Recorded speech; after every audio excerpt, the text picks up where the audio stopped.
AXCB sədri Əli Kərimlinin həbsi onun keçmişini də gündəmə gətirdi. Əbülfəz Elçibəyin dönəmində iqtidarla yaxın təmasdakı birinci müavin olarkən sürdüyü maşın cəbhəçilərin dilində idi.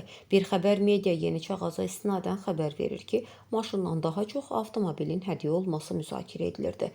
Belə ki, Əli Kərimliyə ilk Nissan Maximasını Nurgün Holdingin prezidenti Nuri Əliyevin bağışladığı o dövrün cəbhəçilərin dilində əzbərə dönmüşdü.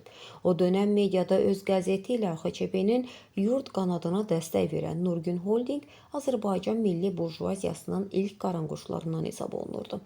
Azərbaycanda avtomobildən supermarketlər zəncirinə qədər geniş sahədə ağ çıxaran Nurgün Holdingə hansı şirkətlər daxildir? Nissan Azərbaycan, Infiniti Azərbaycan, Ford Azərbaycan, Renault Azərbaycan, Nurgün İnşaat, Bella Yucu Vasitələr Fabriki, Salyan Süd Zavodu, Kaspian Transport, Continental Mağazalar Şəbəkəsi, Nikos Kosmetika məhsulları, Aktiv Kabuyan mayeləri, Biasens şampunları və digərləri.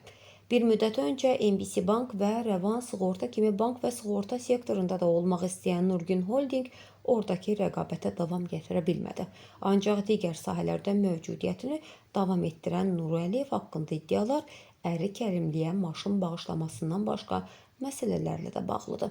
Belə ki, Nuri Əliyev nadir iş adamlarından biridir ki, onu şəxsən tanıyanların sayı olduqca azdır. Hətta holdingə məxsus heç bir saytda nə holdingin rəhbəri, nə də rəhbərliyində təmsil olunan şəxslər haqqında bir cümlə də olsun məlumat yoxdur.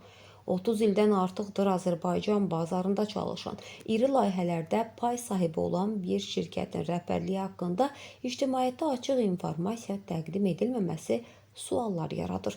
Eləcə də mediada Nuri Əliyevin müxalifətin bir qanadı ilə yaxınlığına dair söyləntilər də Əli Kərimlinin gündəmdə olduğu dönəmdə diqqət çəkir.